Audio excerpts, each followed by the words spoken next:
Tante yang menanam bunga. Setiap bunga yang tumbuh adalah kisah cinta yang pernah hidup, dan satu di antaranya mekar selamanya. Pernahkah kalian mencintai seseorang, lalu menyimpannya diam-diam dalam pot kecil di sudut rumahmu? Di kebun kecil milik Tante Mira, setiap bunga adalah nama yang pernah mencuri hatinya.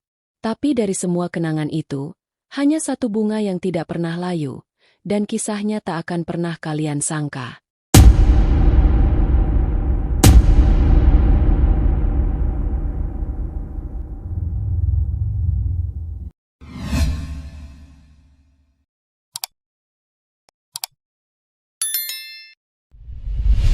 Hai teman-teman semua, selamat datang kembali di Celoteh Tante, tempat kita ngobrolin hidup, cinta, dan rahasia kecil yang kadang gak berani kita ucapin keras-keras. Hari ini, Tante punya cerita yang agak manis, agak getir, tapi, sungguh menyentuh. Yuk, duduk manis, ambil teh atau wine kalian, dan mari dengar kisah Tante Mira, si penanam kenangan. Mawar untuk Rama. Cinta pertama seperti mawar, indah, penuh harapan, tapi memiliki duri yang tak terelakkan. Dulu, sebelum rambutnya diselimuti helai-helai perak, sebelum tangannya lebih sering menyentuh tanah dan bunga ketimbang kertas puisi, Tante Mira hanyalah Mira, gadis 24 tahun dengan mata penuh cahaya dan kepala penuh mimpi. Ia tinggal di rumah peninggalan ibunya di pinggir kota, mengajar seni di sebuah sekolah kecil, dan menulis puisi-puisi yang tak pernah dikirimkan kemana-mana, hanya disimpan rapi di laci meja kerja. Sampai suatu sore yang biasa saja di Taman Pelangi, Mira bertemu Rama. Rama bukan pria yang biasa ditemui di kisah cinta yang penuh kilau. Ia bukan sarjana, bukan pekerja kantoran, bahkan bukan pemilik toko kelontong seperti kebanyakan pria di sekitar Mira. Ia adalah musisi jalanan, berambut gondrong, mengenakan jaket jeans blel, dan membawa gitar akustik yang sudah sedikit retak di bagian lehernya. Tapi suara Rama adalah satu-satunya hal yang bisa menghentikan langkah siapapun, termasuk Mira. Ia menyanyikan lagu lawas Ebiet Gad dengan perasaan seolah ia pernah hidup di setiap baitnya. Mira berdiri di depan bangku kayu taman itu, terpaku, matanya berkaca-kaca. Saat lagu usai, Rama menatapnya dan tersenyum. "Kamu kelihatan seperti puisi yang hidup." Itu awalnya. Hari-hari setelah itu, Mira mulai sering duduk di taman itu sepulang mengajar, membawa bekal 2 cangkir kopi instan dan sepotong kue pisang. Rama akan datang menjelang senja, dan mereka akan duduk berbicara tentang mimpi, tentang masa kecil, tentang lagu, dan tentang bagaimana dunia terasa terlalu besar untuk 2 orang yang hanya ingin mencintai dan dimengerti. Rama tak pernah menjanjikan apa-apa. Tidak rumah, tidak masa depan. Tapi ada ketulusan dalam setiap senyumnya. Dalam cara ia memeluk Mira seakan ingin menjaganya dari angin malam. Mereka berjalan menyusuri trotoar kota. Tangan bersentuhan seperti remaja SMA. Tak pernah mewah, tapi hangat. Saat musim hujan tiba, Rama datang membawa pot kecil dari tanah liat, dan 1 batang mawar merah muda yang baru tumbuh. "Kamu tahu," katanya pelan. "Mawar ini aku tanam waktu pertama kali kita ngobrol di taman. Ini kamu, buatku." Mira tertawa kecil, geli, tapi hatinya bergetar. Ia simpan pot itu di jendela kamar, di tempat cahaya pagi paling dulu menyapa. Namun, seperti lagu yang indah tapi terlalu pendek, kisah mereka perlahan berubah nadanya. Rama semakin jarang datang. Ia mulai bicara tentang festival musik di luar kota, tentang kesempatan rekaman di Bandung, tentang hidup yang katanya terlalu luas untuk tinggal diam. Mira mencoba memahami. Ia tahu cinta itu bukan tentang memiliki, tapi tetap saja, hatinya terasa seperti dibelah pelan-pelan. Suatu malam, Rama datang tanpa gitar, hanya dengan 1 kantung plastik berisi kaset demo dan rokok. Mereka duduk di teras, lama, tanpa kata. Lalu Rama berkata pelan, "Aku harus pergi, Mir." Tidak ada air mata saat itu. Tidak ada drama. Hanya keheningan yang terlalu berat, dan pelukan yang terasa seperti selamat tinggal. Keesokan harinya, Mira menyiram mawarnya dengan tangan gemetar. Ia berharap bunga itu layu. Tapi entah bagaimana, tanaman itu justru tumbuh subur. Setiap pagi ia menyiraminya, bukan lagi dengan harapan, tapi dengan kenangan. Rama tidak pernah kembali. Tidak ada kabar. Tidak ada surat. Tapi setiap kali Mira mencium aroma tanah basah dan melihat kelopak mawar yang tumbuh perlahan, hatinya kembali ke taman itu. Ke bangku kayu, ke gitar retak, ke lagu-lagu senja yang hanya dinyanyikan untuknya. Tahun-tahun berlalu. Mira tumbuh, menjadi lebih kuat, lebih bijak.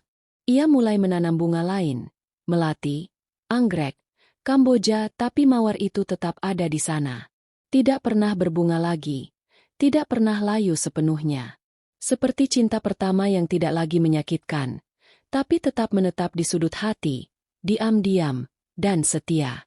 Kadang, saat senja datang dengan langit yang merah muda, Mira duduk di dekat pot mawar itu, menyesap tehnya pelan, lalu tersenyum. "Kamu tahu, Ram," katanya pada angin, "aku tidak pernah benar-benar marah. Karena kamu, aku tahu bagaimana rasanya mencintai tanpa batas." Melati untuk Bayu. Cinta yang tenang kadang justru menyisakan luka yang lebih dalam. Setelah Rama, Mira tak lagi mudah jatuh cinta. Ia belajar menyiram dirinya sendiri, menumbuhkan akar, dan perlahan membangun taman kecil yang ia rawat dengan sabar. Taman itu bukan hanya tempat menanam bunga, tapi juga tempat menyembuhkan luka-luka lama yang tak terlihat. Hingga suatu hari, Bayu datang kembali dalam hidupnya. Bayu adalah teman lama dari masa SMA, pria yang dulu dikenal cerdas, sopan, dan selalu membawa novel kemana-mana. Dulu mereka tak pernah dekat, hanya sebatas bertukar senyum di koridor sekolah. Tapi dunia kadang suka bermain-main dengan takdir, dan mempertemukan dua orang lama di tempat dan waktu yang baru. Pertemuan itu terjadi di pameran seni lokal. Mira sedang memamerkan lukisan bunga-bunga dari tamannya, sementara Bayu hadir sebagai tamu undangan kehormatan, kini bekerja sebagai editor di sebuah penerbit besar. "Kamu Mira, ya? Lukisanmu seperti bisikan," katanya sambil tersenyum kecil, khas gaya laki-laki yang tahu cara memilih kata. Sejak saat itu, mereka sering bertemu. Bukan di taman, bukan di bangku kayu seperti dulu, tapi di ruang-ruang dewasa yang hangat, kedai kopi, toko buku, restoran kecil yang menyajikan makanan Sunda. Bersamanya, Mira merasa lebih stabil. Tidak ada dentuman jantung yang meledak-ledak, tidak ada rasa cemas akan ditinggal, hanya perasaan tenang, seperti duduk di ruang baca yang nyaman. Bayu memperlakukannya seperti ratu. Ia membawakan sarapan, memperbaiki pagar taman, bahkan membacakan puisi sebelum tidur. Dan untuk pertama kalinya, Mira berpikir, mungkin ini yang disebut rumah. Setahun bersama, mereka merancang masa depan. Bukan mimpi di awang-awang seperti Rama, tapi rencana yang realistis. Menikah sederhana, tinggal di rumah yang sama, menggabungkan koleksi buku dan tanaman mereka. Mira bahkan sudah mulai menanam melati, bunga putih kecil yang katanya membawa keberuntungan dan kesucian, tepat di sisi kanan gerbang taman. "Biar jadi penyambut tamu nanti," ucapnya, tersenyum sambil menyeka peluh dari dahi. Tapi takdir, lagi-lagi, punya cara bermain yang tak bisa ditebak. Awalnya hanya firasat. Bayu mulai sering pulang terlambat, lebih sering memegang ponsel, dan lebih jarang memuji lukisan-lukisan baru Mira. Lalu muncul nama itu, Dita, rekan kerjanya. Mira ingin mempercayainya. Sungguh. Tapi malam demi malam, tatap mata Bayu makin jauh, dan ciuman paginya terasa seperti formalitas belaka. Sampai suatu hari, Mira melihat sendiri. Sebuah pesan yang tidak sengaja terbaca, terlalu manis untuk dikirimkan ke sekadar teman kerja. Dan seketika, dunia yang tadinya tenang itu runtuh tanpa suara. Mereka tidak bertengkar. Mira hanya diam, menatap mata Bayu dan bertanya pelan, "Kamu bahagia?" Dan saat Bayu tak mampu menjawab, Mira tahu, cinta ini sudah selesai, bahkan sebelum sempat benar-benar mekar. Bayu pergi malam itu juga. Tidak ada teriakan, tidak ada drama. Hanya pintu yang tertutup pelan, dan udara yang terasa terlalu dingin di dalam rumah. Keesokan paginya, Mira duduk di depan gerbang taman, menatap melati yang baru berbunga. Wangi bunga itu semerbak menusuk hidung, tapi hatinya terasa hampa. Ia mencabut cincin dari jari manisnya dan meletakkannya di bawah akar melati. Jadi pupuk saja, katanya lirih. Sejak hari itu, melati itu tidak pernah berhenti berbunga. Wangi putihnya menguar setiap pagi, seperti pengingat akan cinta yang terlihat suci di luar, tapi busuk di dalam. Mira tidak menyesal mencintai Bayu. Ia hanya menyesal pernah berpikir bahwa cinta yang tenang selalu berarti cinta yang benar. Karena ternyata, tenang pun bisa menipu. Dan di taman itu, melati tumbuh sebagai tanda bahwa bahkan dari cinta yang dikhianati, bisa lahir sesuatu yang indah, asal kita tidak membiarkan kepedihan meracuni akar. Anggrek untuk Jaya. Ada cinta yang seperti anggrek, tidak tumbuh di tanah, tapi menggantung dan tetap indah meski tanpa akar. Setelah Bayu, Mira lebih banyak diam. Ia kembali merawat taman seperti merawat hatinya sendiri. Perlahan, sabar, tanpa ambisi untuk berbunga cepat. Ia mulai melukis lagi, kali ini lebih banyak menggunakan warna ungu dan biru malam, seolah jiwanya tengah mencari keseimbangan antara luka dan keindahan. Lalu datang Jaya. Ia tak muncul dari masa lalu seperti Bayu, atau dari senja taman seperti Rama. Jaya hadir dalam bentuk baru, misterius, cerdas, dan jauh lebih muda. Seorang seniman fotografi berusia 28 tahun yang sering datang ke galeri tempat Mira memamerkan lukisannya. Tatapannya tajam, ucapannya santai, dan caranya menatap lukisan seakan membaca isi hati Mira tanpa bertanya. Lukisan kamu selalu punya ruang kosong di tengah. Kamu sadar? Katanya suatu kali. Mira hanya tersenyum. Mungkin aku belum tahu apa yang harus kuletakkan di situ. Sejak itu mereka sering berbicara. Duduk di sudut galeri, membicarakan cahaya, komposisi, puisi, dan hidup. Jaya mengajarkan Mira teknik memotret dengan kamera analog. Mira mengenalkan Jaya pada seni membaca cat air. Hubungan mereka tidak pernah disebutkan dengan kata cinta, tapi terasa lebih intens dari sekadar pertemanan. Kadang Jaya datang ke rumah membawa roll film kamera. Kadang hanya duduk di taman sambil mengamati Mira melukis. Ia menyukai anggrek, katanya, karena anggrek tidak butuh tanah untuk hidup. Kayak aku, Tante. Aku nggak suka diikat. Tante Mira tahu hubungan itu sulit. Bukan hanya karena perbedaan usia yang lebih dari 1 dekade, tapi karena Jaya bukan milik siapa-siapa, bahkan bukan milik dirinya sendiri. Ia bebas. Terlalu bebas. Namun, ada hal-hal yang tak bisa ditahan meski tahu ujungnya bisa melukai. Suatu malam, Jaya datang membawa pot kecil berisi anggrek ungu. Bunganya masih kuncup, tapi cantik. Kalau kamu mau menanam sesuatu untuk aku, tanamlah ini. Bisiknya sambil menyentuh lembut punggung tangan Mira. Dan malam itu, mereka berciuman untuk pertama kalinya. Tidak seperti ciuman Bayu yang penuh perencanaan, atau pelukan Rama yang penuh janji. Ciuman Jaya adalah pertanyaan. Seperti ingin tahu, apakah ada tempat untuknya di dunia Mira, meski hanya sebentar. Hari-hari setelah itu diwarnai kebingungan manis. Jaya kadang datang 3 hari berturut-turut, lalu menghilang seminggu. Mira tidak pernah menuntut. Ia tahu batasnya. Tapi tetap saja, tiap kali Jaya pergi, taman terasa lebih sunyi dari biasanya. Hubungan mereka seperti anggrek itu sendiri. Gantung, cantik, rumit, tidak bisa dijelaskan, tapi tidak juga bisa disangkal. Suatu hari, Jaya pamit untuk proyek dokumenter di luar negeri. Tidak ada pelukan perpisahan. Hanya sebuah foto anggrek terakhir yang ia ambil dengan kameranya, dan selembar catatan kecil. Kita seperti lukisan abstrak, Tante. Tidak semua orang bisa mengerti. Tapi bukan berarti kita tidak nyata. Mira tidak menangis kali ini. Ia hanya duduk di samping pot anggrek, lalu menyiraminya pelan. Setiap kelopak yang mekar adalah tanda bahwa pernah ada seseorang yang menyentuh hatinya tanpa pernah benar-benar tinggal. Tante Mira belajar bahwa tidak semua cinta harus berakhir dengan bersama. Ada cinta yang hadir hanya untuk membuka jendela, memberi angin segar, lalu pergi lagi. Tapi saat itu, justru hati Mira terasa paling hidup. Dan anggrek ungu itu, sejak hari itu, Selalu dibiarkan menggantung di sisi utara taman, di tempat cahaya matahari tidak terlalu terang, tapi cukup untuk membuatnya tetap mekar, seperti kenangan jaya dalam hati Mira. Indah, tidak bersuara, dan tak pernah dipaksa menjadi milik siapa-siapa. Kamboja untuk Rendra. Kadang cinta datang tidak untuk membakar, tapi untuk meneduhkan. Dan kadang ia pergi tanpa benci, hanya karena waktu memang tak ingin ia tinggal. Usia 40 membawa banyak hal dalam hidup Mira. Ketenangan, kerutan halus di sekitar mata, dan kebun yang mulai dipenuhi warna-warna masa lalu.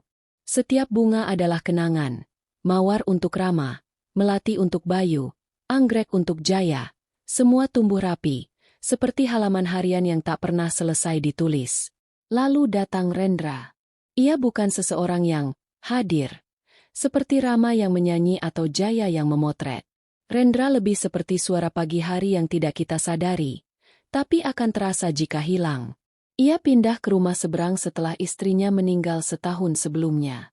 Seorang duda, usia 50-an, penyuka kopi hitam tanpa gula dan pecinta film noir klasik. Mira pertama kali menyadarinya saat Rendra membantu memungut kain jemuran yang terbang di tiup angin. Ia hanya tersenyum sopan dan bilang, "Sepertinya cuaca sedang cemburu, ya." Mereka mulai sering bertemu. Awalnya hanya menyapa dari pagar, lalu bertukar makanan. Mira mengirimkan sup krim jagung, Rendra membalas dengan ayam kecap buatannya. Lalu mereka duduk bersama di sore hari, berbagi cerita tentang film, anak-anak, mantan pasangan, dan hal-hal kecil yang biasanya hanya bisa dibicarakan saat tak ada lagi yang perlu dibuktikan dalam hidup. Tak ada ketegangan antara mereka. Tidak ada rasa ingin memiliki. Tidak ada drama. Tapi justru di situ Mira menemukan kenyamanan yang belum pernah ia rasa sebelumnya. Rendra tidak mencoba mengisi kekosongan. Ia hanya duduk diam di sampingnya, dan membuat kekosongan itu terasa tidak begitu menyakitkan.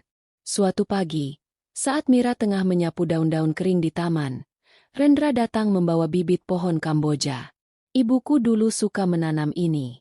Wangi bunganya seperti pelukan," katanya. Mira menyambutnya dengan senyum kecil, lalu menanam Kamboja itu di sudut taman yang paling jarang tersentuh cahaya. Karena katanya, Kamboja tidak suka terlalu silau. Hari-hari berlalu dengan pelan. Mereka menonton film bareng di laptop, saling membacakan buku, dan kadang hanya duduk diam tanpa merasa perlu berkata-kata. Cinta mereka tidak tumbuh dari pelukan, tapi dari keberadaan yang tidak mengganggu. Seperti kursi tua yang nyaman, tak pernah berubah, tak perlu dijelaskan, tapi selalu dicari. Tante Mira tidak pernah berpikir akan jatuh cinta lagi. Tapi Rendra mengajarkan bahwa cinta bisa datang bahkan saat kita berhenti mencarinya. Namun hidup, seperti biasa, punya cara menggoda kenyamanan. Rendra mulai batuk-batuk. Awalnya ringan, lalu menjadi lebih sering. Mira membujuknya ke dokter. Tapi pria itu keras kepala. "Ah, cuma masuk angin tua," katanya. Sampai suatu pagi, Rendra tidak keluar rumah. Telepon tak dijawab. Pagar tak dibuka. Dan saat ambulans datang, Mira hanya bisa berdiri di balik jendela, menggenggam secangkir teh yang tidak sempat ia suguhkan. Rendra pergi dengan tenang. Tanpa drama. Tanpa kata-kata terakhir. Seperti caranya hidup di samping Mira. Diam, sederhana, tapi meninggalkan ruang kosong yang tak bisa diganti. Mira menyalakan dupa kecil di samping pohon Kamboja yang mulai berbunga. Tidak ada air mata. Hanya keheningan panjang yang terasa lebih berat dari tangisan. Ia tahu Rendra tidak benar-benar hilang. Ia ada dalam sore yang tenang, dalam film-film lama, dan dalam Kamboja yang kini mekar di taman kecilnya. Dan mungkin, Rendra adalah cinta yang datang hanya untuk memberi pelukan. Lalu pergi sebelum ia membuatmu terlalu bergantung padanya.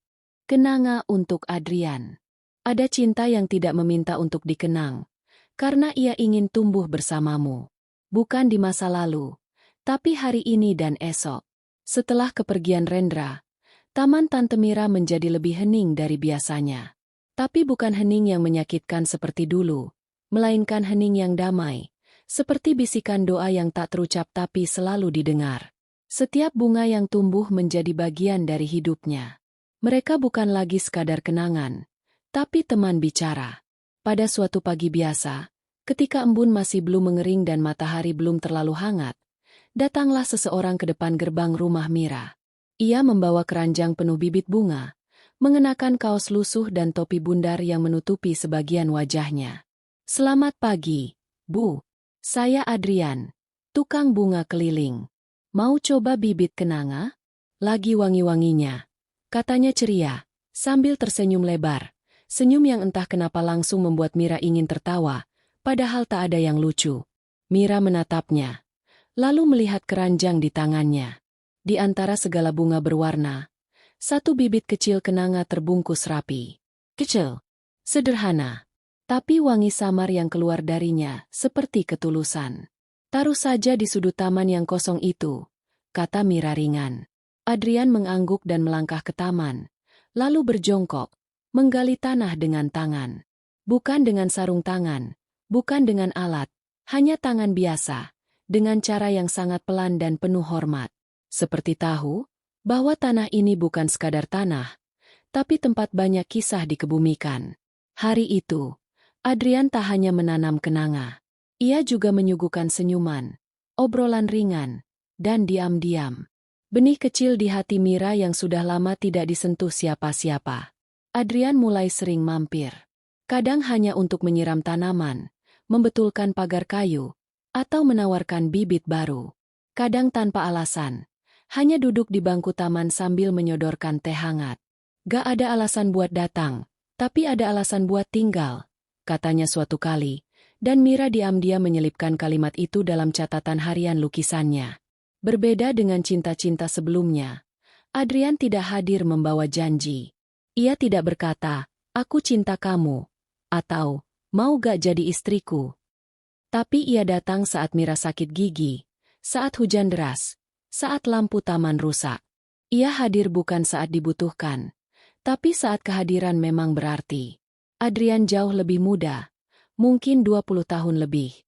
Tapi anehnya, Mira tidak merasa tua saat bersamanya. Ia merasa hidup, merasa segar, merasa dilihat, bukan sebagai wanita yang telah melalui banyak luka, tapi sebagai seseorang yang sedang bertumbuh, masih, dan selalu bisa. Suatu pagi, ketika kenanga yang mereka tanam bersama mulai mengeluarkan bunga pertamanya, Adrian menggenggam tangan Mira. "Boleh nggak, mulai hari ini, aku bantu rawat semua bunga ini bareng tante?" Mira menatapnya. Tidak ada musik latar, tidak ada angin dramatis. Hanya satu momen hening yang terasa penuh. Lalu ia menjawab pelan. "Bukan hanya bunga, Adrian. Hatiku juga." Dan sejak saat itu, kenanga mekar dengan tenang di tengah taman. Ia bukan bunga yang paling mencolok, tapi tiap harinya, ia wangi. Wangi yang diam-diam, tapi setia. Sama seperti cinta Adrian. Cinta yang tidak terburu-buru, tidak meminta dikembalikan. Hanya ingin tumbuh bersama, satu hari demi satu hari. Taman Mira kini bukan lagi taman kenangan. Ia telah menjadi taman hidup. Tempat cinta pertama dikenang, cinta yang gagal dimaafkan, cinta yang rumit dihargai, dan cinta yang benar ditanam dengan dua tangan dan dua hati. Hai teman-teman semua, terima kasih sudah menemani Tante Mira menyusuri taman kenangan hari ini. 5 bunga, 5 cinta. 5 cerita yang tidak selalu bahagia, tapi semuanya nyata. Dari Rama yang membawa mawar, Bayu dengan melati yang menyesakkan dada, Jaya dan anggreknya yang misterius, Rendra si Kamboja peneduh jiwa, hingga Adrian kenanga terakhir yang mekar untuk masa depan. Dari setiap bab, Tante belajar satu hal, bahwa hidup tidak pernah menjanjikan cinta yang sempurna, tapi selalu memberi kita kesempatan untuk mencintai dengan cara yang lebih dewasa, lebih ikhlas, dan lebih dalam. Bahkan saat cinta itu tak selamanya tinggal, ia tetap meninggalkan sesuatu, baik itu pelajaran atau bunga kecil yang tetap tumbuh walau kita sudah berhenti menunggu.